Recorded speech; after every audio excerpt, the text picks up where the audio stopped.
ദൈവനാമത്തിന് മഹത്വമുണ്ടാകട്ടെ. കൊലോസ്യ ലേഖനത്തിൻ്റെ 3-ാം അധ്യായത്തിലാണ് നാം ഇപ്പോൾ എത്തി നിൽക്കുന്നത്.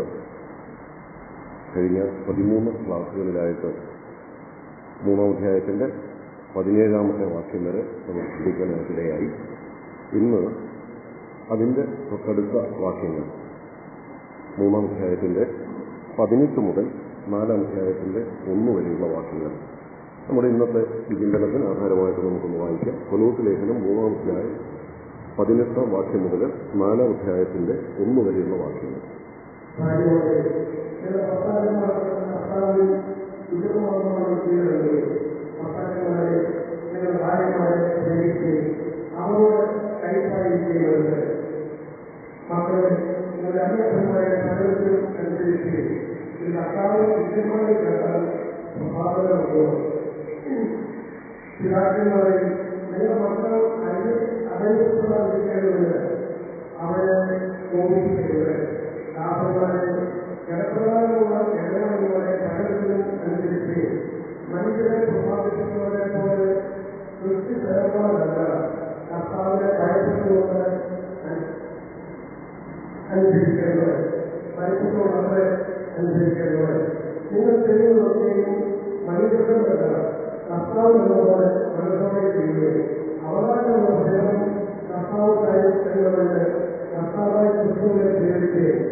കൊലോസ്യ ലേഖനത്തിൻ്റെ പ്രത്യേകത ഓരോ ക്ലാസ്സിലും ഞാൻ ആവർത്തിച്ച് പറഞ്ഞിട്ടുണ്ട്.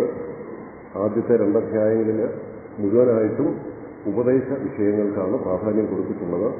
പ്രത്യേകിച്ച് യേശുക്രിസ്തു സംബന്ധമായ ഉപദേശങ്ങൾ, അല്ലെങ്കിൽ ക്രിസ്റ്റോളജി സംബന്ധിച്ച് ക്രിസ്തുശാസ്ത്ര സംബന്ധമായ ഏറ്റവും നല്ല ഒരു വിശദീകരണമാണ് ആദ്യത്തെ 2 അധ്യായങ്ങളിൽ നമുക്ക് ലഭിച്ചിട്ടുള്ളത്. പിന്നീട് 3-4 അധ്യായങ്ങൾ അത് മുഴുവനായിട്ട് പ്രായോഗിക ആലോചനകളാണ്.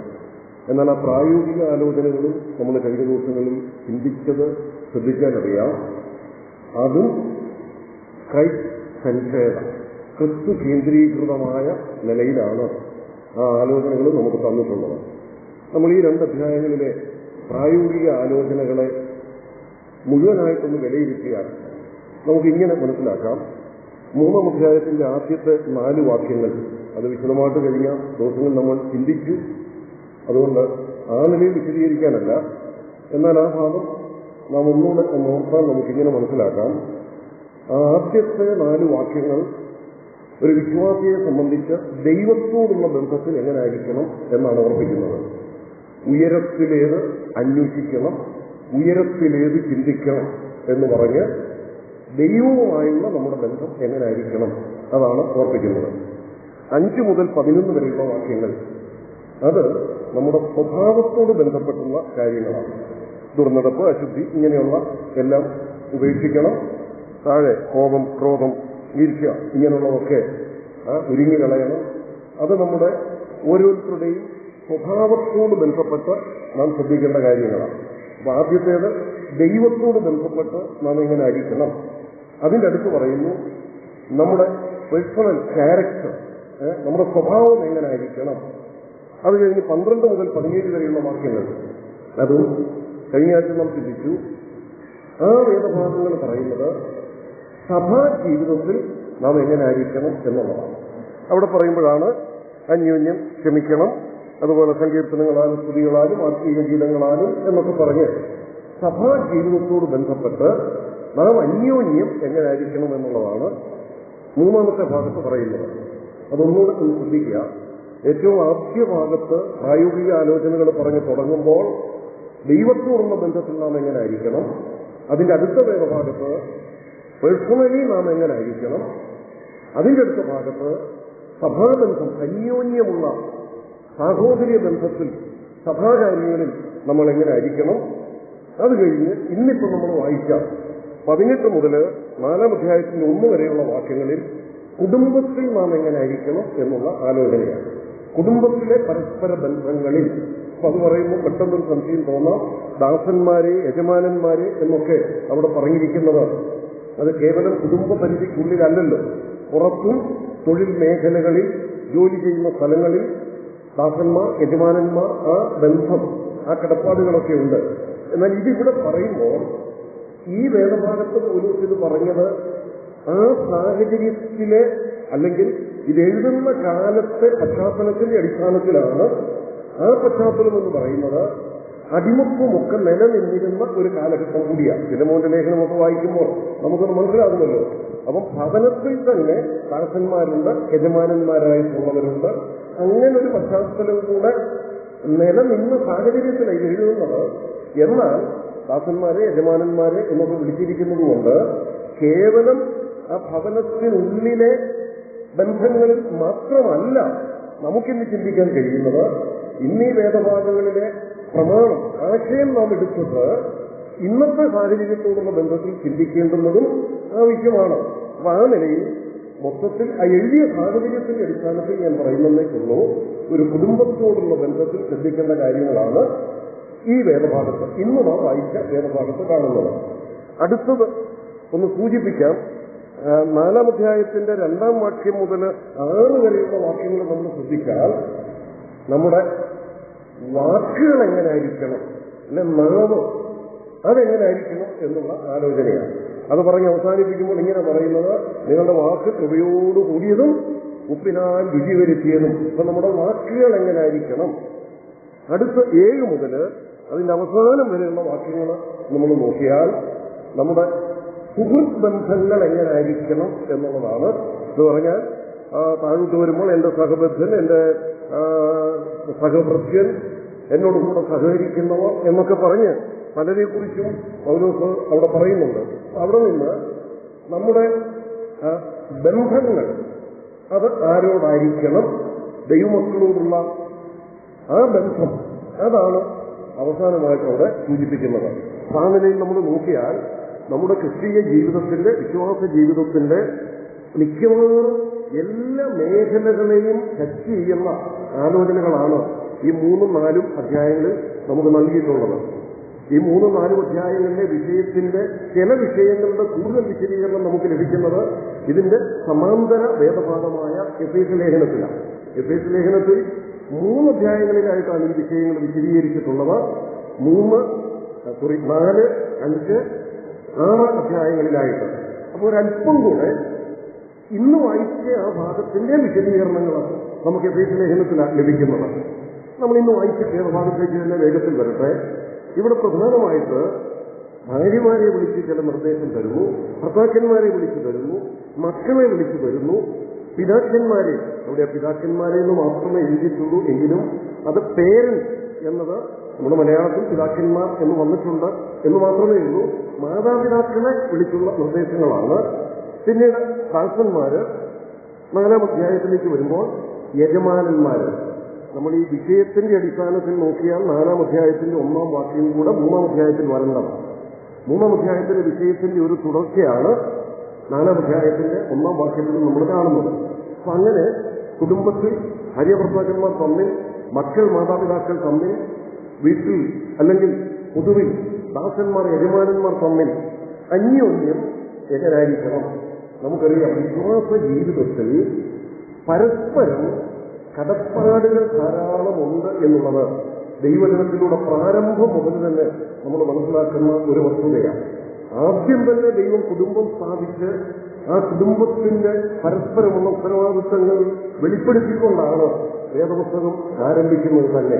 പുതിയ നിയമത്തിലേക്ക് വരുമ്പോൾ പ്രത്യേകിച്ച് കൊലോസ്യ ലേഖനത്തിലെ ഈ വേദഭാഗം, ഇതിന്റെ സമാന്തരമായ എഫേസ്യ ലേഖനത്തിലെ ഭാഗമൊക്കെ ആവർത്തിച്ച് നാം കേൾക്കുന്നതാണ്. പ്രത്യേകിച്ച് വിവാഹ ശുശ്രൂഷ സമയങ്ങളിലൊക്കെ ഈ ആലോചനകൾ വിശദമായിട്ട് നാം കേൾക്കുന്നതാണ്.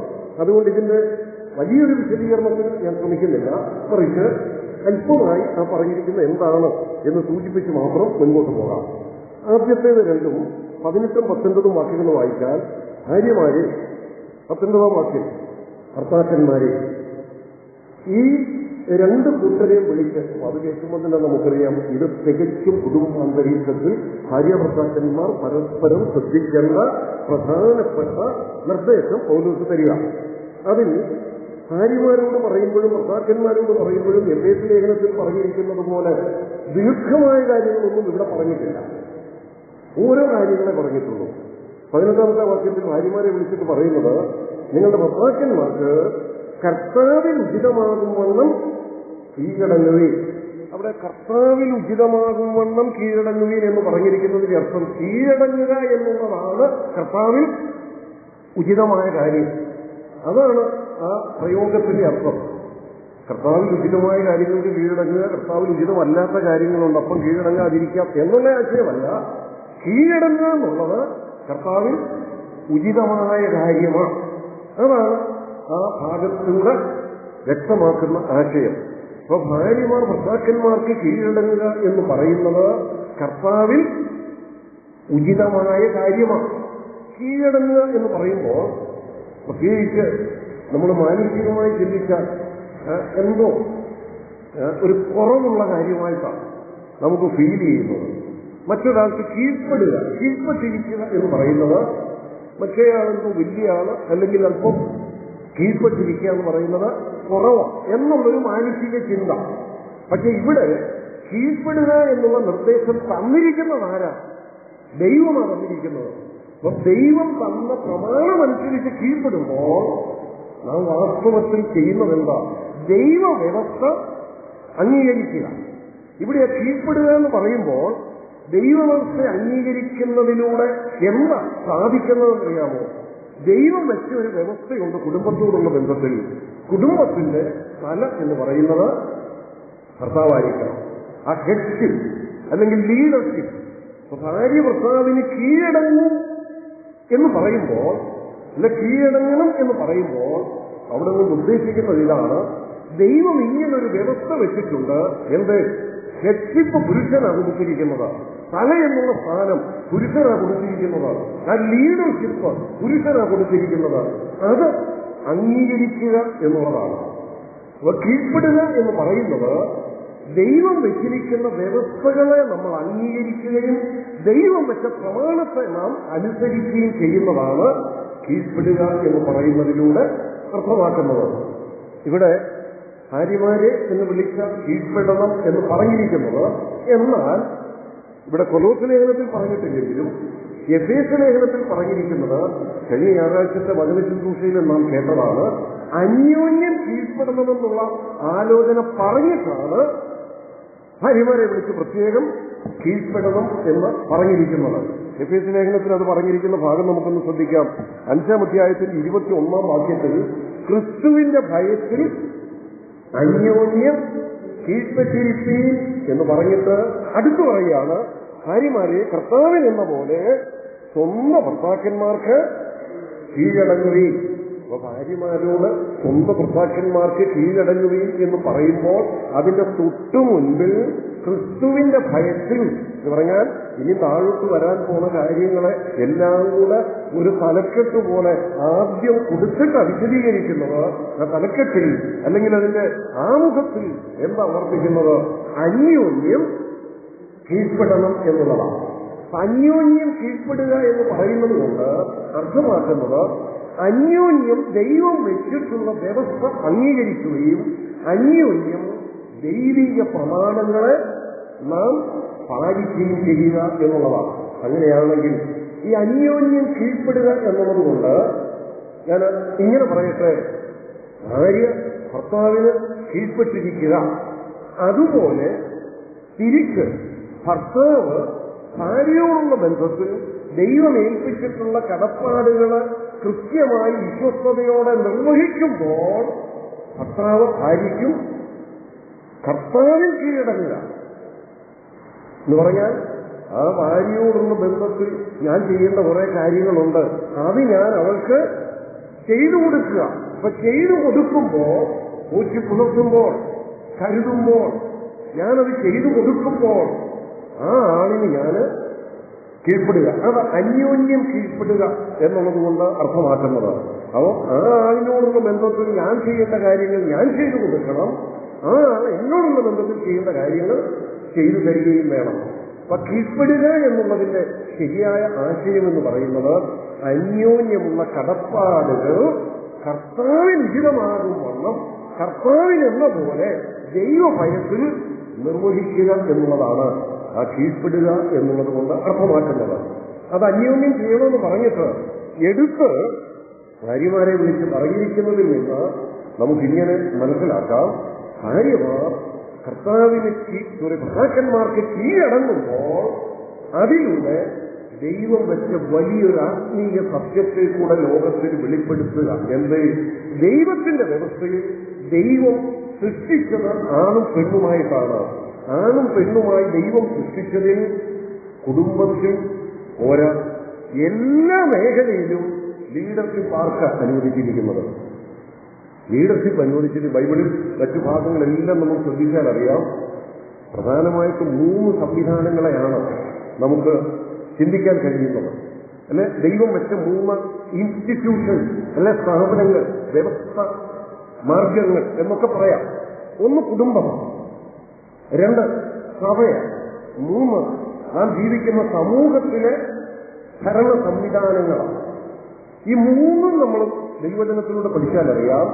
ഈ 3നും ദൈവം അനുവദിച്ചിട്ടുള്ളത് ലീഡർഷിപ്പ് ആരെയാണ്? പുരുഷന്മാരെയാണ് ദൈവം അനുവദിച്ചിട്ടുള്ളത്.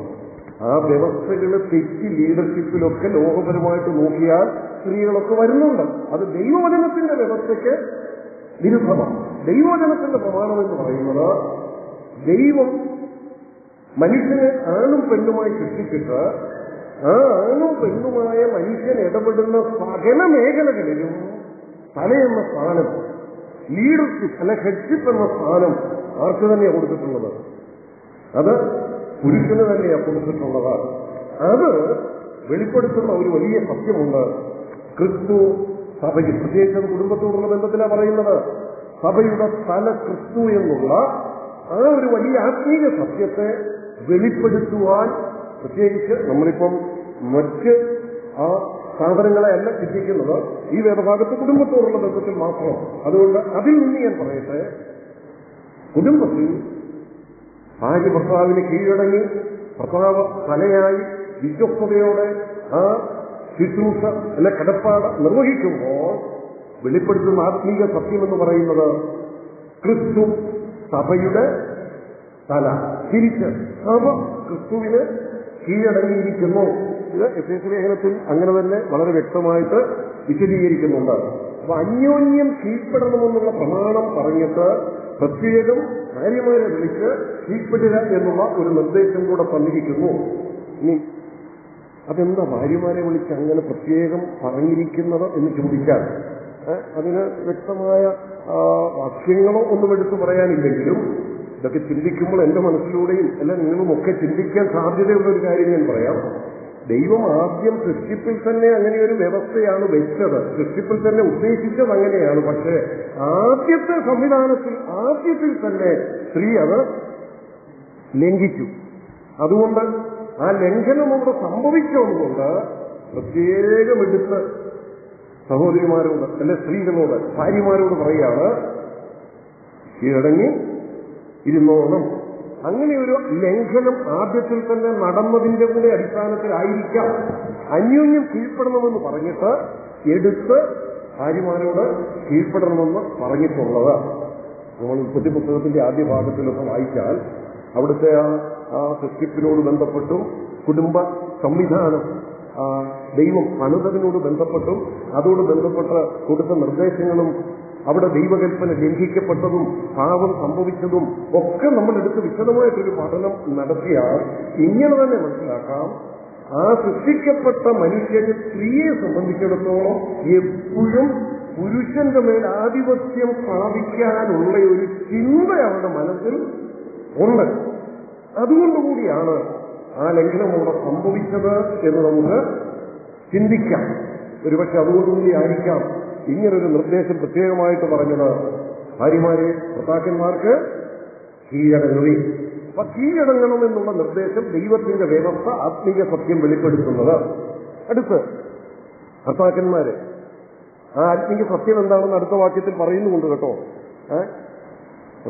അത് എഫേസ്യ ലേഖനത്തിലാണ് പറയുന്നത്. കൊലോസ്യ ലേഖനത്തിൽ അടുത്ത് ഭർത്താക്കന്മാരെ വിളിച്ചിട്ട് പറയുകയാണ്, നിങ്ങളുടെ ഭാര്യമാരെ സ്നേഹിക്കുകയും അവിടെ സ്നേഹിപ്പീൻ എന്ന് പറഞ്ഞിട്ട് ഒരു കാര്യമേ പറയുന്നുള്ളൂ, കീഴടങ്ങണം, സ്നേഹിക്കണം ഭർത്താക്കന്മാരോട്. പക്ഷേ ആ സ്നേഹിപ്പീൻ എന്ന് പറഞ്ഞിട്ട് ഒരു കാര്യം കൂടെ അതോട് ചേർത്ത് ഒന്ന് പറയുന്നുണ്ട്. അതെന്താ? സ്നേഹിപ്പീൻ, അവരോട് കയ്പായിരിക്കരുത്. നമ്മൾ ഈ അരുത് എന്ന് ദൈവജനത്തിൽ പറഞ്ഞിരിക്കുന്ന കൽപ്പനകളുടെ പ്രാധാന്യം കഴിഞ്ഞൊരു ദിവസം ഞാൻ സൂചിപ്പിച്ചു. അത് കഠിനമായ ശിക്ഷയ്ക്ക് കാരണമാകുന്ന ഒരു വിഷയമാണ് എന്നൊക്കെ ഉള്ളത് കഴിഞ്ഞ ആഴ്ച നാം ചിന്തിച്ചതാണ്. അപ്പൊ ഇവിടെ സ്നേഹിപ്പീൻ എന്ന് പറഞ്ഞിട്ട് അടുത്ത് അരുത് എന്നൊരു കാര്യം കൂടെ എന്ന് പറഞ്ഞാൽ, കയ്പായി ചെയ്യുന്നാൽ അല്ലെ കയ്പിന്റെ ഒരു വിത്ത്, ഒരു കയ്പിന്റെ അനുഭവം ഉണ്ടെങ്കിൽ വേണ്ട പോലെ സ്നേഹിക്കാൻ പറ്റാതെ വരും. കയ്പ് എന്ന് പറയുന്നത് കലക്കത്തിലേക്ക് എത്തിക്കുമെന്ന് ദൈവവചനം തന്നെ പറയുന്നത്.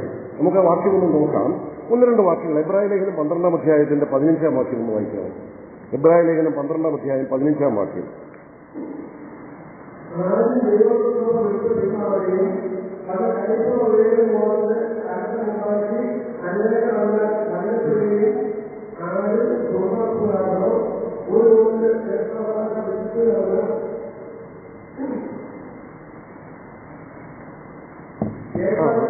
അല്ല, പക്ഷേ അതിനകത്ത് കയ്പിന്റെ അത് കണ്ടോ ആ വാക്യം? വായിച്ചു. എബ്രായർ 12-ന്റെ ആരും ദൈവകൃപ വിട്ടു പിന്മാറുകയും വല്ല കയ്പുള്ള വേര് മുളച്ച് കലക്കമുണ്ടാക്കി. അപ്പൊ ആ വാക്യം ശരിക്കൊന്ന് പഠിക്കാൻ അറിയാം. കയ്പിന്റെ വേര് മുളച്ചാൽ എന്തുണ്ടാകും? ആ വാക്യത്തിലൂടെ തന്നെ മനസ്സിലാക്കാം. കയ്പിന്റെ വേര് മുളച്ചാൽ അവിടെ കലക്കമുണ്ടാകാം.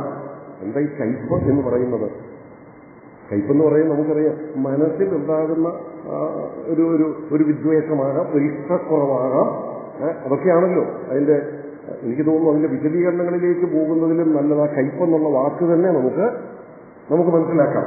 കയ്പെന്ന് പറഞ്ഞാൽ ഇഷ്ടമില്ലാത്തത്, ആർക്കും ഇഷ്ടമില്ല കയ്പ്. അല്ലേ? നമുക്കിഷ്ടമില്ലാത്തത് ഒരാളിനോട് കയ്പ് തോന്നുക എന്ന് പറഞ്ഞാൽ ആ ആളിനോട് നമുക്കൊരു ഇഷ്ടക്കുറവ് തോന്നുക. അങ്ങനെ ഒരു ഇഷ്ടക്കുറവ് തോന്നിയാൽ ഇബ്രാഹിം ലേഖനം പറയുന്നത് എന്താ? അതെന്തിലേക്ക് നയിക്കും? That bitterness will lead to the trouble. അത് കലക്കത്തിലേക്ക് നമ്മെ കൊണ്ടെത്തിക്കുമെന്ന് പറയുന്നത്. അപ്പൊ നമ്മൾ ഇവിടെയും ശ്രദ്ധിച്ചു, അന്യോന്യം എന്തെങ്കിലുമൊക്കെ പ്രശ്നങ്ങളോ കലക്കങ്ങളോ ഒക്കെ ഉണ്ടാകുമ്പോൾ അതിന്റെ പിന്നിൽ ഒരു കയ്പിന്റെ വേര് മുളച്ച് അവിടുന്നായിരിക്കും തുടക്കം. അപ്പൊ അവിടെ എബ്രാഹിം ലേഖനത്തിൽ പറയുന്നത് കുടുംബത്തോട് ബന്ധപ്പെട്ട് മാത്രമല്ല, ആണോ? കയ്പായിട്ടിരിക്കരുതെന്ന് ഭർത്താക്കന്മാരെ വിളിച്ച് ഭാര്യമാരോട് കയ്പായിട്ടിരിക്കരുതെന്ന് പറയുമ്പോൾ കുടുംബ ബന്ധത്തിൽ മാത്രമുള്ള ഒരു നിർദ്ദേശമായിട്ടല്ല അത് കാണുന്നത്. മറിച്ച് പൊതുസഭയോട് ബന്ധപ്പെട്ടും എബ്രാഹിം ലേഖനത്തിൽ വരുമ്പോൾ കയ്പ് കലക്കത്തിലേക്ക് നയിക്കുമെന്നുള്ള നിർദ്ദേശം തന്നിട്ടുണ്ട്. ഇനി എഫേസ് ലേഖനത്തിലൊന്ന് നോക്കി, 4-ാം അധ്യായത്തിന്റെ 31-ാം വാക്യത്തിലേക്ക് വരുമ്പോൾ കയ്പും നമ്മൾ വിട്ടുകളയേണ്ട ഒന്നായിട്ട് ഒക്കെ പറയുന്നുണ്ട്. 4-ന്റെ-31 എഫേസ് ലേഖനം 4-ാം അധ്യായം 31-ാം വാക്യം.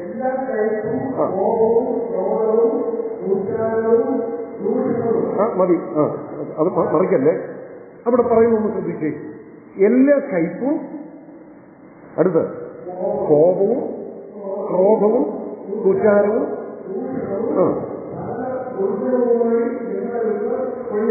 ഇതെല്ലാം വിട്ട് ഒഴിഞ്ഞു പോകണം. ആ പറഞ്ഞിരിക്കുന്നത് എന്താ? കോപം, ക്രോധം, ഇതെല്ലാം പറഞ്ഞിരിക്കുന്ന കൂട്ടത്തിൽ തന്നെ പറഞ്ഞിരിക്കുന്ന ഒരു വിഷയമാണ് എന്ത്? കയ്പ് എന്ന് പറയുന്നത്. അപ്പൊ വാക്ക് ഞാൻ ഇങ്ങനെ അങ്ങ് പറയട്ടെ, ഒരു ഇഷ്ടക്കേട്. പക്ഷെ ആ ഇഷ്ടക്കേടിനെ വളരെ ഗൗരവമേറിയ വിഷയങ്ങളുടെ പട്ടികയിൽ തന്നെ ഉൾപ്പെടുത്തിയിരിക്കുന്നത്. എന്തുകൊണ്ടാണ് അങ്ങനെ ഉൾപ്പെടുത്തിയിരിക്കുന്നത്? ഒരു ഇഷ്ടക്കേട് തോന്നിയാൽ അത് കയ്പിന്റെ വേര് മുളച്ചു. അത് മുളച്ചാൽ അത് എവിടെ ചെന്ന് നിൽക്കുള്ളൂ? എന്തിലേക്കേ നയിക്കുള്ളൂ? ഒരു കലക്കത്തിലെ അത് ചെന്ന് നിൽക്കുള്ളൂ. അതുകൊണ്ട് പറയുന്നു, കയ്പിന്റെ വേര് മുളയ്ക്കാൻ അനുവദിച്ചു കൊടുക്കരുത്. കയ്പ്, ക്രോധം, കോപം ഇതൊക്കെ വിട്ട് ഒഴിഞ്ഞു പോകണം. ഇങ്ങനെ തന്നെ കർശനമായ നിർദ്ദേശം. ഇനിയും ഇവിടെ ഞാൻ ഈ ഭാഗത്തേക്ക് തന്നെ മടങ്ങി വരട്ടെ. ഭർത്താക്കന്മാരെ വിളിച്ചിട്ട് പറയുന്നത്, നിങ്ങളുടെ ഭാര്യമാരെ സ്നേഹിപ്പീൻ. എന്നിട്ട് അടുത്ത് പറയുന്നത്, അവരോട് കയ്പായിരിക്കുകയുമരുത്.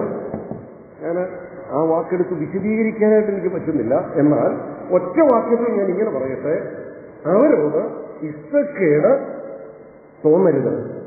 ഇഷ്ടക്കേട് തോന്നരുത്. ആദ്യം എന്തു പറഞ്ഞിട്ടാ പറഞ്ഞിരിക്കുന്നത്? ആദ്യം എന്തു പറഞ്ഞിട്ടാ ഇഷ്ടക്കേട് തോന്നരുതെന്ന് പറഞ്ഞിരിക്കുന്നത്? സ്നേഹിപ്പീൻ എന്ന് പറഞ്ഞിട്ട് പറയുകയാണ് ഇഷ്ടക്കേടും തോന്നരുത്. ഇത് തമ്മിൽ വ്യത്യാസമുണ്ടല്ലേ? സ്നേഹവും ഇഷ്ടവും തമ്മിൽ വ്യത്യാസമുണ്ട്. ഇത് രണ്ടും ഒന്നാണ്. സ്നേഹമെന്ന് പറയുന്നതും ഇഷ്ടമെന്ന് പറയുന്നതും ഒന്നാണ് അല്ല. അത് രണ്ടും രണ്ടാണ്. അതെങ്ങനെ നമുക്കൊന്ന് മനസ്സിലാക്കാൻ പറ്റുന്നത്? സ്നേഹമെന്ന് പറയുന്നത് കേവലം ഇഷ്ടമല്ല. ഇഷ്ടമെന്ന് പറയുന്നത് നമുക്കൊരു വസ്തുവിനോട് ഇഷ്ടമുണ്ടാകാം. എന്തെങ്കിലും ഭക്ഷണ സാധനങ്ങളോട് നമുക്ക് ഇഷ്ടമുണ്ടാകാം. പക്ഷെ ഭക്ഷണ സാധനങ്ങളോടുള്ളത് സ്നേഹമല്ല, ആണോ? അത് നമുക്ക് ഇഷ്ടമാണ്. അതിനോട് സ്നേഹമായതുകൊണ്ട് ഞാൻ കഴിക്കുകയല്ല, പിന്നെ ഇഷ്ടമായതുകൊണ്ട് ഞാൻ കഴിക്കുക. എന്റെ ചില പേഴ്സണൽ പ്രോപ്പർട്ടി, അതിനോട് എനിക്ക് സ്നേഹമല്ല, പിന്നെ ഇഷ്ടമാണ്. അതുകൊണ്ട് ഞാനത് ഉപയോഗിക്കുന്നു. എന്നാൽ എന്റെ ഭാര്യയോടുണ്ടായിരിക്കേണ്ടതോ എന്റെ മക്കളോടുണ്ടായിരിക്കേണ്ടതോ ഇഷ്ടം ഉണ്ടായിരിക്കണം. ഇഷ്ടം മാത്രമല്ല, പിന്നെ എന്തുകൊണ്ടുണ്ടായിരിക്കണം? സ്നേഹവും ഉണ്ടായിരിക്കണം. കർത്താവ് തന്റെ ശിഷ്യന്മാരോട് ചോദിച്ച ചോദ്യത്തിൽ, പ്രത്യേകിച്ച് പത്രോസിനോട് ചോദിച്ച ചോദ്യത്തിൽ ഇത് വളരെ വ്യക്തമായിട്ട് നമുക്ക് മനസ്സിലാക്കാം. അവിടെ നമ്മുടെ മലയാളത്തിൽ അത് കുറച്ചുകൂടെ വ്യക്തം. യോഹന്നാന്റെ സുവിശേഷം 21-ാം അധ്യായത്തില് പിന്മാറിപ്പോയ പത്രോസിന്റെ അരികിൽ കർത്താവ് മടക്കി വരുത്താൻ വരുമ്പോൾ ചോദിക്കുന്നുണ്ട്, നീ ഇവരിലധികമായി എന്നെ സ്നേഹിക്കുന്നുവോ? പത്രോസിന്റെ മറുപടി എന്താ? കർത്താവേ. കർത്താവേ, ആ വാക്കൊന്ന് വായിക്കാമോ? കർത്താവേ. ചോദിക്കുക എന്നതാ, ഇവരിലധികമായി നീ എന്നെ സ്നേഹിക്കുന്നുവോ? കർത്താവ് ചോദിച്ച് സ്നേഹിക്കുന്നുവെന്നാ പറഞ്ഞ. പത്രോസ് പറഞ്ഞ മറുപടി എന്താ? പത്രോസ് പറയേണ്ടത് എന്താ? യെസ് ഓർ നോ പറയണം. എന്ന് പറയാ സ്നേഹിക്കുന്നു അല്ലെങ്കിൽ ഇല്ലെന്ന് പറയണം. പക്ഷെ പത്രോസ് വിദഗ്ധമായ ഒരു മറുപടിയാണ് പറഞ്ഞു. എന്താ പറഞ്ഞു? കർത്താവ്, എനിക്ക് നിന്നോട് പ്രിയമുണ്ട് എന്ന് പറഞ്ഞാൽ ഡു യു ലവ് മീ ചോദിച്ചപ്പോൾ പറയും യെസ് ഐ ലൈക്ക് യു. അതാ പത്രോസ് കൊടുത്ത മറുപടി. എനിക്ക് നിന്നോട് ഇഷ്ടമുണ്ട്, പ്രിയമുണ്ട്. രണ്ടാമത് ചോദിച്ചോ?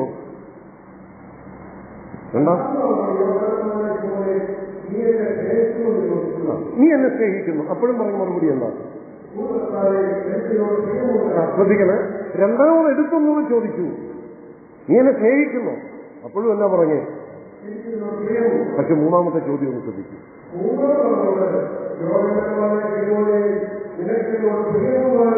ശ്രദ്ധിക്കുക, ആ ചോദിച്ചതൊന്ന് ശ്രദ്ധിച്ച്. ഒന്നാമത് കർത്താവ് ഈ ഒന്നാമതും രണ്ടാമതും ചോദിച്ചപ്പോൾ ശരിക്കും വ്യത്യാസമുണ്ട്. ഒന്നാമത് ചോദിച്ചപ്പോൾ ഇങ്ങനെ ചോദിച്ചു, do you truly love me more than these, ഇവയേക്കാൾ. പക്ഷെ രണ്ടാമത് ചോദിച്ചപ്പോൾ കമ്പാരിസൺ ഒന്നും പോയില്ല. നീ എന്നെ സ്നേഹിക്കുന്നു. 2 പ്രാവശ്യവും പറഞ്ഞ മറുപടി എന്താണെന്നറിയാമോ? എനിക്ക് നിന്നെ പ്രിയമുണ്ട്, ഇഷ്ടമാണ്. പക്ഷെ അത് മനസ്സിലാക്കിയ കർത്താവ് മൂന്നാമത് ചോദിച്ചപ്പോൾ എന്താ ചോദിച്ചതെന്നറിയാമോ? ഇതാ, നീ പറയുന്ന ഇഷ്ടമെങ്കിലും നിനക്ക് എന്നോട് ഉണ്ടോ? അതില്ലേ പിന്നെ സ്നേഹമുണ്ടെന്ന് പറയാൻ പറ്റുമോ? അപ്പൊ ആദ്യം എന്തുണ്ടാകണം? ഇഷ്ടമുണ്ടെങ്കിൽ അതിനപ്പുറത്ത് എന്തും കൂടെ വരുന്നു? സ്നേഹം.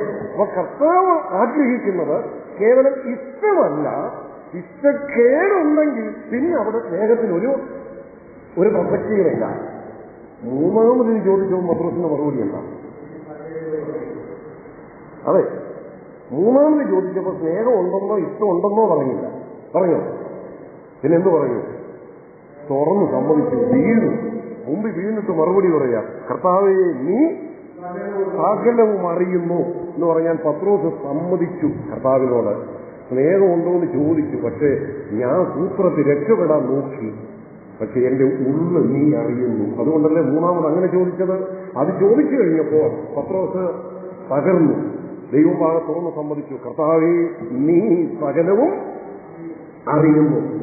അതൊരു വലിയ അനുതാപത്തിന്റെ പറച്ചിലായിരുന്നു.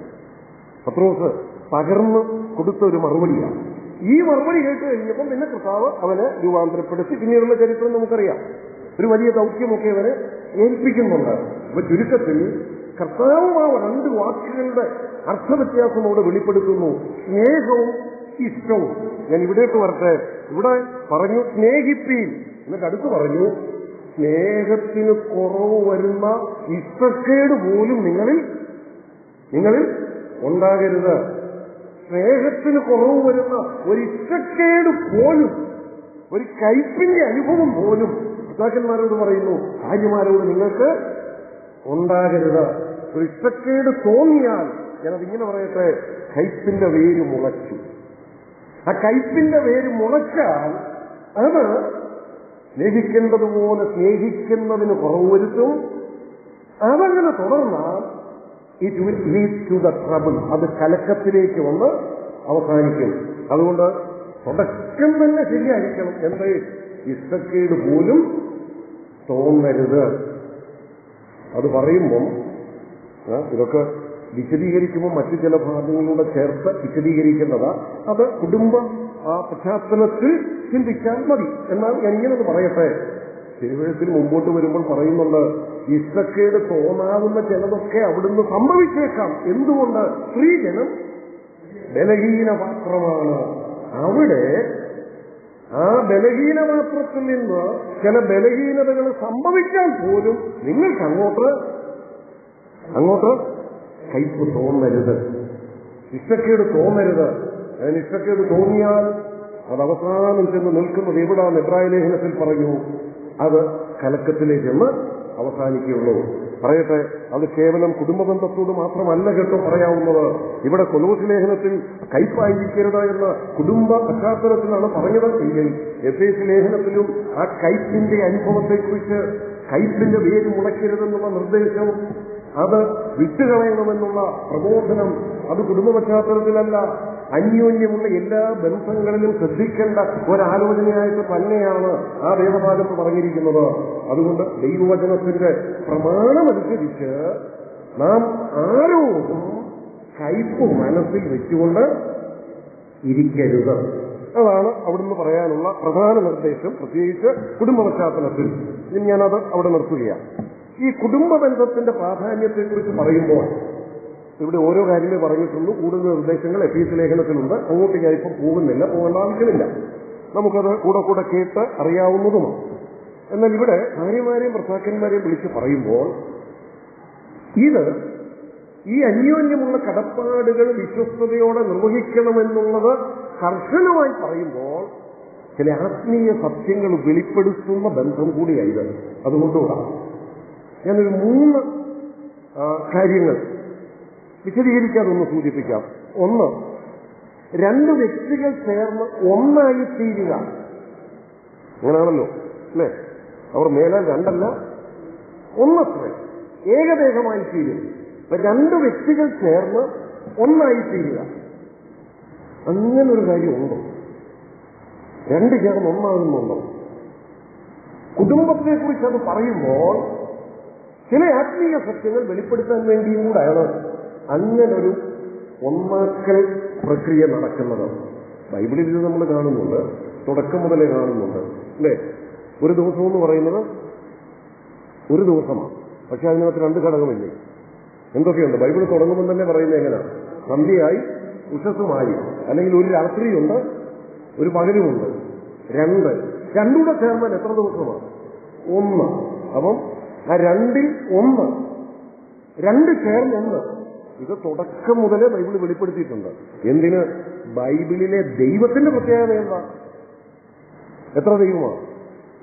ഒരു ദൈവം. പക്ഷേ എത്ര വ്യക്തിത്വങ്ങളുണ്ട്? 3 വ്യക്തിത്വങ്ങൾ, പിതാവും പുത്രനും പരിശുദ്ധാത്മാവും. 3 കൂടെ ചേർന്ന് എത്ര ദൈവം? ഒരു ദൈവം.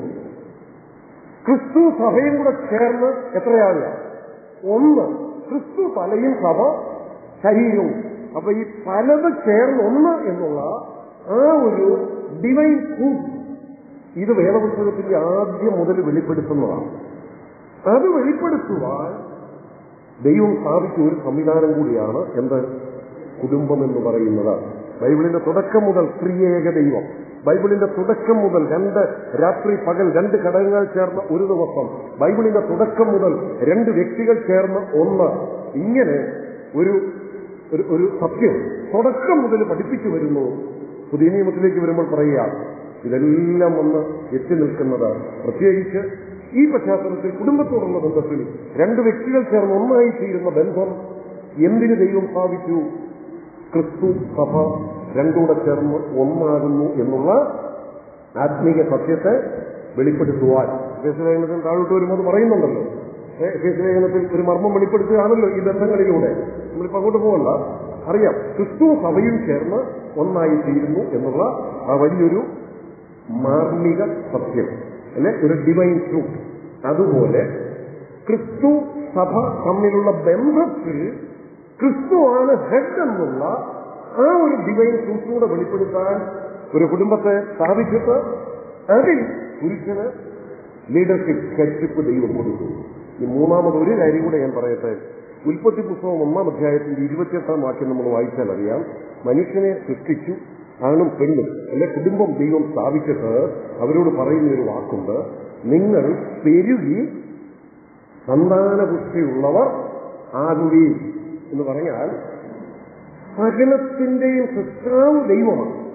എന്നാൽ ആ സൃഷ്ടിപ്പെന്നുള്ള ആ ക്രിയേറ്റീവ് ആക്ടിവിറ്റിയിൽ മനുഷ്യന് ദൈവം ഒരു പങ്ക് തന്നിരിക്കുക. അതുകൂടെ സ്ഥാപിക്കേണ്ടത് കുടുംബബന്ധത്തിലാണ്. അതുകൊണ്ടാണ് അങ്ങനെ ഒരു നിർദ്ദേശം പ്രത്യേകം എടുത്തു കൊടുത്തിരിക്കുന്നത്. അത് മനുഷ്യൻ പാപം ചെയ്യുന്നതിന് മുമ്പ് കൊടുത്ത നിർദ്ദേശമാണ്, അല്ലേ? ഉൽപ്പത്തി പുസ്തകം 1-ാം അധ്യായത്തിൽ 28-ാം വാക്യത്തിൽ തന്നെയാണ് മനുഷ്യൻ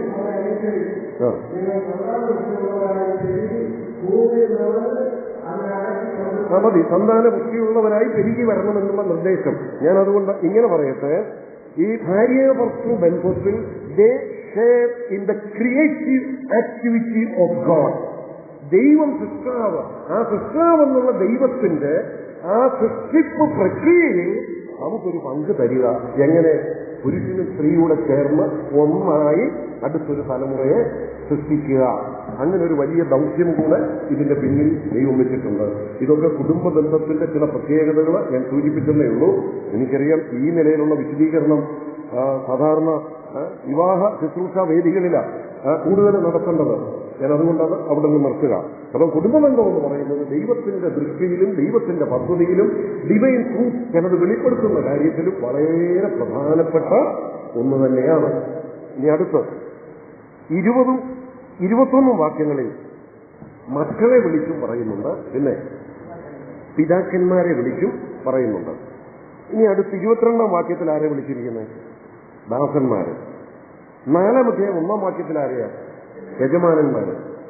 ഞാൻ ഇന്ന് പകലിരുന്ന് ഈ ഭാഗം കുറെ വായിക്കുകയൊക്കെ ചെയ്തപ്പം ശ്രദ്ധിച്ച വേറൊരു കാര്യം, ഭാര്യമാർ ഭർത്താക്കന്മാർ, മക്കൾ മാതാപിതാക്കൾ, ദാസന്മാർ യജമാനന്മാർ, 3 ഗ്രൂപ്പിനുള്ള നിർദ്ദേശം കൊടുക്കുന്നുണ്ട്. ഈ 3 ഗ്രൂപ്പിലും നിർദ്ദേശം കൊടുത്തപ്പോൾ ഈ പറയുന്ന വാക്ക് നമുക്ക് മനസ്സിലാകാൻ വേണ്ടി ഞാൻ പറയുകയാണ്. ഈ 3 ഗ്രൂപ്പിനും നിർദ്ദേശം കൊടുക്കുമ്പോൾ ആ 3-നെയും ആർക്കാ ആദ്യം നിർദ്ദേശം കൊടുക്കുന്നത്? ആർക്ക് ആദ്യം നിർദ്ദേശം കൊടുത്തിരിക്കുന്നത്? ഭർത്താക്കന്മാരും ഭാര്യമാരും. നമ്മളാണെങ്കിൽ ആദ്യം ആരോടാ പറയുന്നത്? ഭർത്താക്കന്മാരോടാ. പക്ഷെ ദൈവജനത്തിൽ ഈ പ്രമാണം തന്നപ്പോൾ ആരോടാ? ഭാര്യമാരോട്. ഇനി മാതാപിതാക്കളും മക്കളും നമ്മൾ ആദ്യം ആരോടായിരിക്കും സംസാരിക്കുന്നത്? ആരോടായിരിക്കും കാര്യങ്ങൾ പറയുന്നത്? മാതാപിതാക്കളോട്. പിന്നെ മക്കളെ വിളിച്ച് കാര്യം പറയും. ഇവിടെ നേരെ തിരിച്ചാ പറയുന്നത്, അല്ലേ? അതുപോലെ ഒരു തൊഴിൽ മേഖലയാകട്ടെ, ദാസന്മാരും യജമാനന്മാരും ആദ്യം ചെന്ന് കാണുന്ന ആരെയായിരിക്കും?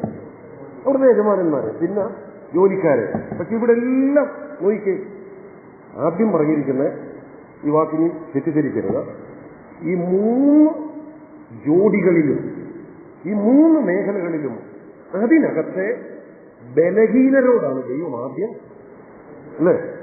ബലഹീനരോടാണ് ദൈവം ആദ്യം ഇടപെട്ടിരിക്കുന്നത്. ഞാനതുകൊണ്ട് ഇങ്ങനെ കരുതുകയാണ്, ബലഹീനരെ പ്രത്യേകം കരുതുന്ന ഒരു ദൈവമാണ് നമ്മുടെ ദൈവം. ബലഹീനതകളുള്ളവരെ പ്രത്യേകം കരുതുന്ന, അവർക്ക് ഒരു മുൻഗണന തന്നെ കൊടുക്കുന്ന ഒരു ദൈവമാണ് നമ്മുടെ ദൈവം. കുടുംബത്തിൽ സ്ത്രീ ബലഹീന മാത്രമാണ്.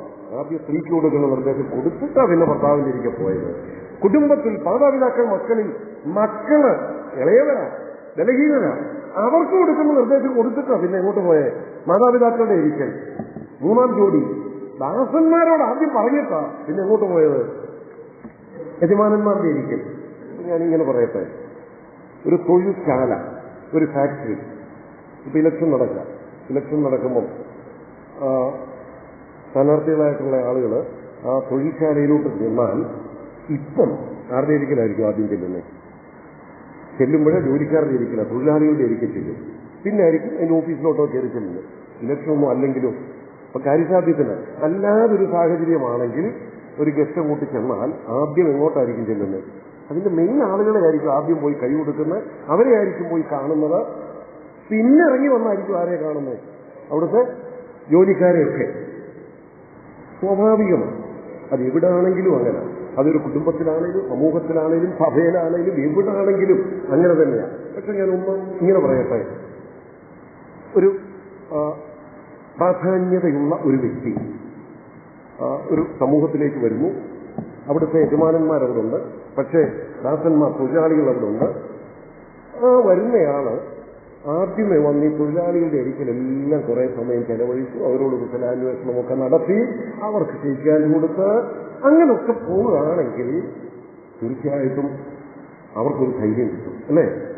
അവരുടെ മനസ്സിലൊരു ധൈര്യം കിട്ടും. എന്തേ, ഈ ആൾ വന്ന് ഞങ്ങളെ കരുതുന്നുണ്ടല്ലോ, ഞങ്ങളെ സ്നേഹിക്കുന്നുണ്ടല്ലോ, ഞങ്ങളെക്കുറിച്ചൊരു ചിന്തയുണ്ടല്ലോ. ഈ ഒരു ചിന്ത, ഞാനതിവിടെ ഇങ്ങനെ പറയട്ടെ, സൃഷ്ടിപ്പിൽ തന്നെ ബലഹീനതകളുള്ളവരെ പ്രത്യേകം കരുതിക്കൊണ്ട് നിങ്ങളെയും കരുതുന്നവനാണ് ഞാൻ എന്നൊരു വലിയ സത്യം കൂടെ കർത്താവ് ഇവിടെ പഠിപ്പിക്കുന്നതായിട്ട് ഞാൻ ചിന്തിക്കുകയാണ്. ആദ്യം ഭാര്യമാരെ വിളിച്ചു, ആദ്യം മക്കളെ വിളിച്ചു, ആദ്യം ദാസന്മാരെ വിളിച്ചു, എന്നിട്ടാണ് അടുത്തവർക്കുള്ള നിർദ്ദേശം കൊടുക്കുന്നതാണ്.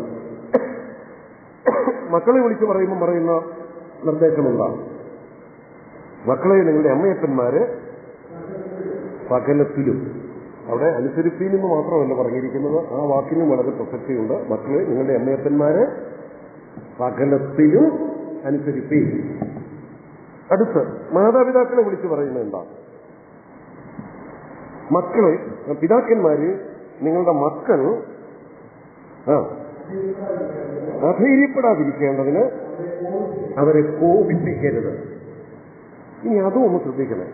അവിടെ അധൈര്യപ്പെടാതിരിക്കേണ്ടതിന് എന്ന് പറയുന്നത് അവരെ ഡിസ്കറേജ് ചെയ്യരുതെന്ന്.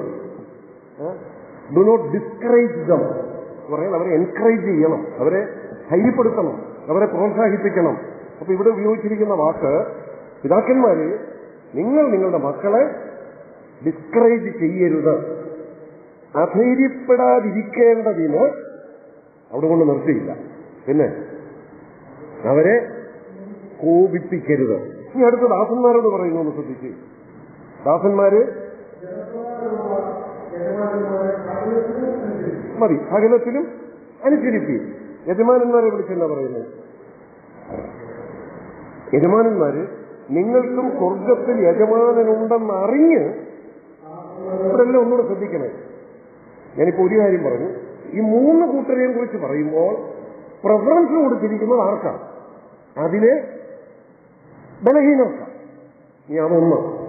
ഈ മൂന്ന് കൂട്ടരോടും പറയുമ്പോൾ, ഭാര്യമാരോട് പറയുമ്പോൾ കീഴടങ്ങണമെന്നേ പറഞ്ഞുള്ളൂ, മക്കളോട് പറയുമ്പോൾ അനുസരിക്കണമെന്നേ പറഞ്ഞുള്ളൂ, ദാസന്മാരോട് പറയുമ്പോഴും അനുസരിക്കണമെന്നാണ് പറഞ്ഞത്.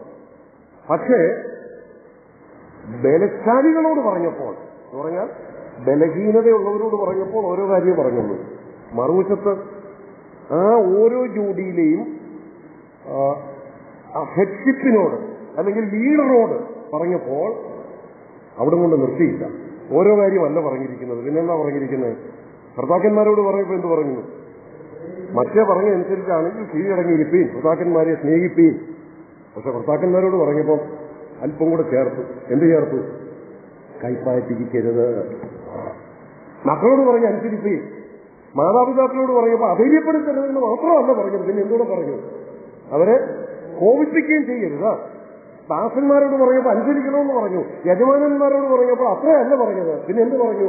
സ്വർഗത്തിലൊരു യജമാനൻ ഉണ്ടെന്നുള്ള അറിവോടെ വേണം അവരോട് ഇടപെടാൻ. അപ്പൊ ഈ മൂന്ന് കൂട്ടർക്കും നിർദ്ദേശം കൊടുത്തപ്പോൾ പ്രിഫറൻസ് ബലഹീനർക്ക് കൊടുത്തു, അത് ശരിയാണ്. പക്ഷേ കുറച്ചുകൂടെ കർശനമായ നിർദ്ദേശം കൊടുത്തത് ആർക്കാണ്? ബലശാലികളെന്ന് തോന്നുന്നവർക്കാണ്, അല്ലേ? ഭർത്താക്കന്മാരോടോ കുറച്ചുകൂടെ ഗൗരവമായിട്ട് പറഞ്ഞു, പിതാക്കന്മാരോടോ കുറച്ചുകൂടെ ഗൗരവമായിട്ട് പറഞ്ഞു, യജമാനന്മാരോടോ കുറച്ചുകൂടെ ഗൗരവമായിട്ട് പറഞ്ഞു. എന്താണെന്നറിയാമോ? ഭാര്യമാരോട് പറയേണ്ടത് പറഞ്ഞു, പക്ഷെ അവരാ ഭാഗത്ത് കുറവുകൾ വരുത്തിയാലും നിങ്ങളുടെ ഉത്തരവാദിത്തമാണ് ആ സംവിധാനം നഷ്ടപ്പെടാതെ കാത്തു സൂക്ഷിക്കേണ്ടത്. മക്കളോട് കാര്യങ്ങൾ പറഞ്ഞു, അവരെ അധൈര്യപ്പെടുത്താവരുതെന്ന് പറഞ്ഞേച്ച് അടുത്തു പറയുക. നിങ്ങൾ കോപിച്ചാൽ അധൈര്യപ്പെട്ടു പോകും. അതുകൊണ്ട് കോപിക്കരുത്. അവരധൈര്യപ്പെടാതിരിക്കേണ്ട ഉത്തരവാദിത്തം ആർക്കുള്ളതാണ്, അല്ലെങ്കിൽ അവരനുസരിച്ച് ജീവിക്കേണ്ട ഉത്തരവാദിത്തം ആർക്കുള്ളതാണ്? ഉത്തരവാദിത്തം പിതാക്കന്മാർക്കുള്ളതാണ്. ദാസന്മാരനുസരിക്കണം, പക്ഷേ അവരനുസരിച്ച് ജീവിക്കുന്നതിനുള്ള ഉത്തരവാദിത്വം ആർക്കുള്ളതാണ്? യജമാനന്മാർക്കുള്ളതാണ്. അതുകൊണ്ട് എടുത്ത് ഒന്നുകൂടെ കട്ടിയായിട്ട് അവർക്ക് നിർദ്ദേശം കൊടുത്തിരിക്കുന്നത്.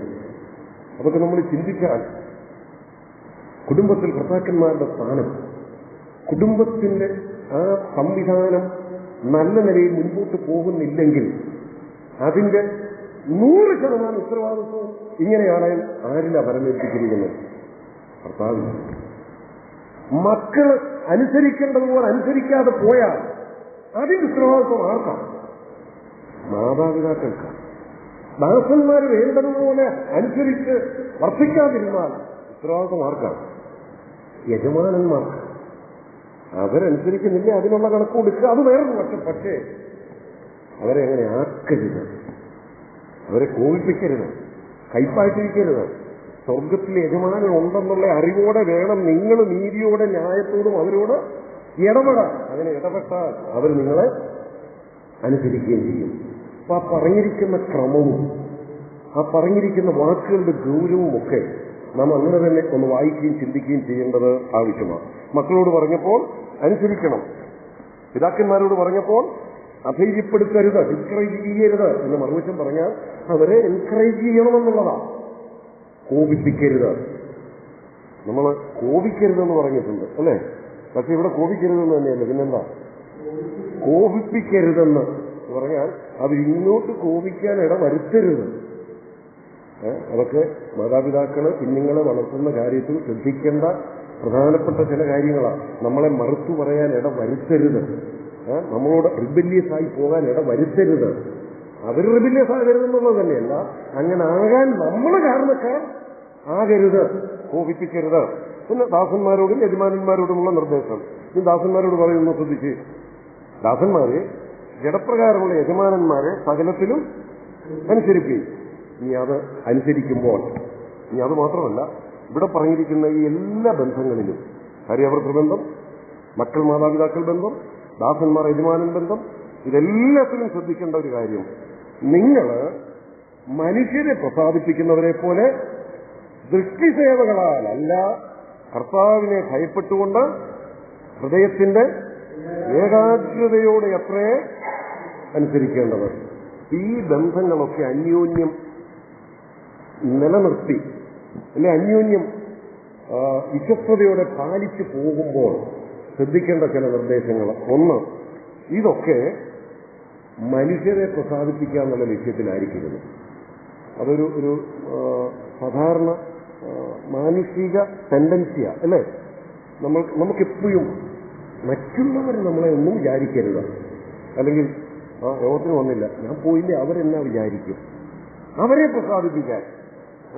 അതല്ല ഇവിടെ പറയുന്ന പ്രമാണം. പിന്നെ മനുഷ്യരെ പ്രസാദിപ്പിക്കുന്നവരെ പോലെയല്ല, പിന്നെ കർത്താവിനെ ദൃഷ്ടിസേവകളല്ല, കർത്താവിനെ ഭയപ്പെട്ട്. ഞാൻ അവിടുന്ന് പ്രമാണങ്ങൾ ഇങ്ങനെ പറയട്ടെ. ഒന്ന്, ദൈവഭയത്തിൽ, കർത്താവിനെ ഭയപ്പെട്ട് ദൈവഭയത്തിൽ. രണ്ട്, കർത്താവിനെന്ന പോലെ അല്ലെ, 23-ാം വാക്യം, നിങ്ങൾ ചെയ്യുന്നതൊക്കെയും മനുഷ്യർക്കെന്നല്ല കർത്താവിനെന്ന പോലെ. മൂന്ന്, ആ കടപ്പാടുകളെല്ലാം എങ്ങനെ വേണം നിർവഹിക്കാൻ? എങ്ങനെ വേണം? മനസ്സോടെ. ആ വാക്ക് ശ്രദ്ധിച്ച്, മനസ്സോടെ.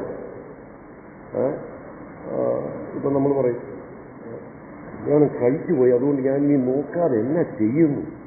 അങ്ങനല്ല, പിന്നെ മനസ്സോടെ. മനസ്സില്ലാ മനസ്സോടെയല്ല, നിർബന്ധത്താലല്ല, പരപ്രേരണയാലല്ല. ഇതൊക്കെ അതോട് ചേർത്ത് നമുക്ക് മറുവശം ചിന്തിക്കാം. ഞാൻ അതിന്റെ പോസിറ്റീവ് സൈഡ് മാത്രം പറഞ്ഞ് വേഗത്തിൽ ഇങ്ങ് മുമ്പോട്ട് പോയി അവസാനിപ്പിക്കണമല്ലോ. മനസ്സോടെ. അപ്പം ദൈവഭയത്തിൽ, കർത്താവിനെന്ന പോലെ, മനസ്സോടെ എന്നൊരു വാക്കുകൂടെ ഇവിടെ പറയുന്നുണ്ട്. കർത്താവിനെ ഭയപ്പെട്ടുകൊണ്ട് ഹൃദയത്തിന്റെ ഏകാഗ്രതയോടെ ഈ അനുസരിക്കുകയും അന്യോന്യമുള്ള കടപ്പാടുകൾ നിർവഹിക്കുകയും ഒക്കെ ചെയ്യുമ്പോൾ നമ്മൾ ശ്രദ്ധിക്കേണ്ട ചില നിർദ്ദേശങ്ങൾ, ചില പ്രമാണങ്ങളാണ് ഇവിടെ പറയുന്നത്. അതൊന്നുകൂടെ ഞാൻ എടുത്തു പറയുന്നു, വിശദീകരിക്കുന്നില്ല. ദൈവഭയത്തിലായിരിക്കണം, കർത്താവിനെന്ന പോലെ ആയിരിക്കണം, മനസ്സോടെ ആയിരിക്കണം, ഹൃദയത്തിന്റെ ഏകാഗ്രതയിലായിരിക്കണം. ഹൃദയത്തിന്റെ ഏകാഗ്രത എന്ന് പറയുമ്പോൾ നമുക്കൊരു വാക്യം പെട്ടെന്ന് വേണം മനസ്സിൽ വരും. പൗലോസ് പറഞ്ഞൊരു വാക്യമുണ്ട്, സർപ്പം ഹവ്വയെ ഉപായത്താൽ ചതിച്ചതുപോലെ നിങ്ങളുടെ മനസ്സ് ക്രിസ്തുവിനോടുള്ള ഏകാഗ്രത വിട്ടു വഷളായി പോകുമോ എന്ന് ഞാൻ ഭയപ്പെടുന്നു.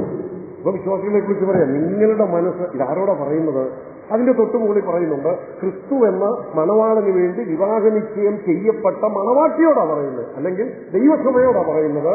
നിങ്ങളുടെ മനസ്സ് ക്രിസ്തുവിനോടുള്ള ഏകാഗ്രത വിട്ടു വഷളായി പോകുമോ എന്ന് ഞാൻ ഭയപ്പെടുന്നു. ഞാൻ അവിടെ നിന്ന് ഒരു പ്രമാണം എടുക്കാൻ ആ വാക്യം ഉദ്ധരിച്ചത്. ഹൃദയത്തിന്റെ ഏകാഗ്രതയിലല്ല ചെയ്യുന്നതെങ്കിൽ അതിനെ അവിടെ ഉപയോഗിച്ചിരിക്കുന്ന ഒരു വിശേഷണം എന്താണെന്നറിയാമോ? എന്താ? വഷളത്വം, അല്ലേ? ക്രിസ്തുവിനോടുള്ള ഏകാഗ്രത വിട്ട് ആ വാക്യം വഷളായി പോകുമോ എന്ന്. ഏകാഗ്രതയും നിർമ്മലതയും ഇല്ലെങ്കിൽ അതെന്താണെന്നാ പറയുന്നത്? വഷളത്വം. അങ്ങനെയാണെങ്കിൽ ഇവിടെ അന്യോന്യമുള്ള കടപ്പാടുകൾ വിശ്വസ്തയോടെ നിർവഹിക്കുന്നില്ലെങ്കിൽ, ഹൃദയത്തിന്റെ ഏകാഗ്രതയിലും നിർമ്മലതയിലും അല്ല അത് ചെയ്യുന്നതെങ്കിൽ അതെന്തു തന്നെയാണ്? വഷളത്വമാണ്. അത് കുടുംബ ബന്ധത്തിലാകട്ടെ, പേരൻസ് മക്കൾ ബന്ധത്തിലാകട്ടെ, ദാസൻ യജമാനൻ ബന്ധത്തിലാകട്ടെ, ഏത് ബന്ധത്തിലെയും കടപ്പാടുകൾ, പരസ്പരമുള്ള ശുശ്രൂഷകൾ, പരസ്പരമുള്ള ഉത്തരവാദിത്വങ്ങൾ ഹൃദയത്തിന്റെ ഏകാഗ്രതയിൽ അല്ല ചെയ്യുന്നതെങ്കിൽ വചനപ്രകാരം അതെന്താ? വഷളത്വം. ഇനി അങ്ങനെ ആണെങ്കിൽ അടുത്ത 23 നമ്മൾ വായിച്ചു. മനസ്സോടെ ചെയ്യണം, കർത്താവിന് എന്ന പോലെ ചെയ്യണം. 24 25 വാക്യങ്ങളിലൂടെ ഒന്ന് വായിക്കാം.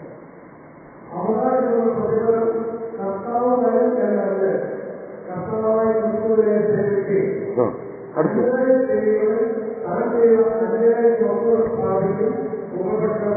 മാറി. ആ 2 വാക്യങ്ങൾ വളരെ ശ്രദ്ധിക്കണം കേട്ടോ. പരസ്പരം കുടുംബത്തിലും പേരൻസ് മക്കൾ, ദാസന്മാർ, യജമാനന്മാർ പരസ്പരമുള്ള ബന്ധങ്ങളെക്കുറിച്ചും ബന്ധങ്ങളിലെ കടപ്പാടുകളെക്കുറിച്ചും അത് എങ്ങനെ പാലിക്കണമെന്നുള്ള നിർദ്ദേശങ്ങളും തന്നിട്ട് അവസാനിപ്പിക്കുന്നത് ഇങ്ങനെയാണ്: അവകാശമെന്ന പ്രതിഫലം കർത്താവ് തരുമെന്നറിഞ്ഞ കർത്താവായ ക്രിസ്തുവിനെ സേവിപ്പീൻ. ക്രിസ്തുവിനെ സേവിക്കുക എന്ന് പറഞ്ഞാൽ എന്താ? നമ്മളിപ്പം പെട്ടെന്ന് പറയും, അവർ കർത്താവിനെ സേവിക്കുന്നവരാ. ആര്? ദൈവദാസന്മാർ ക്രിസ്തുവിനെ സേവിക്കുന്നവരാ, ദൈവത്തെ സേവിക്കുന്നവരാ പറയും. അവർ സുവിശേഷവേല ചെയ്യുന്നത് കൊണ്ട്. പക്ഷെ ഇവിടെ പറയുന്ന സുവിശേഷവേലയുടെ കാര്യമൊന്നുമല്ല, അതൊന്നും ഇവിടെ പറഞ്ഞിട്ടില്ല. പിന്നെ എന്താ ഇവിടെ പറഞ്ഞിരിക്കുന്നത്? പരസ്പരമുള്ള ബന്ധങ്ങളെ കുറിച്ച് പറഞ്ഞിട്ട് പറയുകയാണ്, ഈ ബന്ധങ്ങൾ നിങ്ങൾ ശരിക്കും നിർവഹിച്ചാൽ നിങ്ങൾ ആരെ സേവിക്കുക? ക്രിസ്തുവിനെ സേവിക്കുന്നതിന് തുല്യമാണ്. അപ്പൊ ഞാൻ പറയട്ടെ, നമ്മെ ദൈവം ഏൽപ്പിച്ച ബന്ധങ്ങളുടെ കടപ്പാടുകൾ വിശ്വസ്തയോടെ നിർവഹിക്കുന്നത് ക്രിസ്തീയ സേവയുടെ ഒരു ക്രിസ്ത്യൻ മിനിസ്ട്രിയുടെ ഒരു ഭാഗമാണ് എന്ന് പറഞ്ഞാൽ അതിനൊരു മറുവശം പറയട്ടെ. കർത്താവ് എന്നെ ഒരു ശുശ്രൂഷ ഏൽപ്പിച്ചെന്നും പറഞ്ഞ്, കർത്താവിന്റെ വേലയാണെന്നും പറഞ്ഞ് കുടുംബത്തിന്റെ കാര്യം ശ്രദ്ധിക്കാതെയും കുടുംബത്തിന്റെ ഉത്തരവാദിത്തങ്ങൾ വേണ്ട പോലെ നിർവഹിക്കാതെയും ഞാൻ ആ വശം മാത്രം ശ്രദ്ധിച്ചു പോയാൽ ഒരുപക്ഷെ മറ്റുള്ളവരുടെ ദൃഷ്ടിയിൽ ഞാൻ കുറേയും കൂടെ ഭക്തനും ആത്മീയനുമായിരിക്കും. ദൈവം മുമ്പാകെ ഞാൻ അവിശ്വസ്തനാണ്. എന്നെ ഏൽപ്പിച്ച ചില ഉത്തരവാദിത്തങ്ങളുണ്ട്, പരസ്പരം നിർവഹിക്കേണ്ട. അത് നിർവഹിച്ചുകൊണ്ട് വേണം പൊതുവിൽ തന്നിട്ടുള്ള ശുശ്രൂഷകൾ ചെയ്യുവാൻ. അല്ലെങ്കിൽ ക്രിസ്തീയ സേവ വിശ്വസ്തയോടെ നിർവഹിക്കുന്നില്ലെങ്കിൽ, അടുത്ത് പറയുന്ന വാക്കൊന്ന് ശ്രദ്ധിച്ച് 25-ാം വാക്യം, അതെന്താ? മതി, അടുത്ത് ബാക്കി വായിക്കണം. ഇല്ലെങ്കിൽ അതെന്താ? അന്യായമാണ്.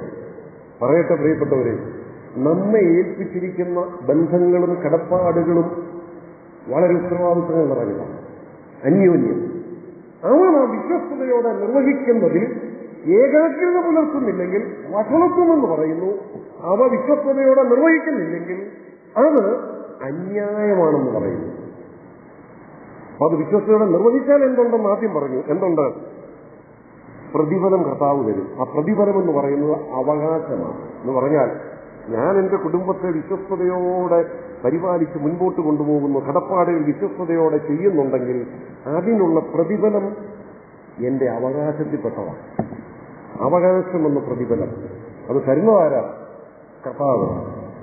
അല്ലെങ്കിലോ അന്യായം ചെയ്താൽ അടുത്ത് അയക്കുന്ന എന്താ? താൻ ചെയ്ത അന്യായത്തിന് അതെന്താ? താൻ ചെയ്ത അന്യായത്തിന് ഒത്തത് പ്രാപിക്കും. ആ ഒത്തതെന്ന് പറഞ്ഞാൽ എന്താ? താൻ ചെയ്ത അന്യായത്തിന് തരേണ്ട അടി തരും, തരേണ്ട ശിക്ഷ തരും. അത് തരുന്ന കാര്യത്തിൽ അടുത്ത വാക്കോടെ പറയാൻ സാധിക്കില്ല.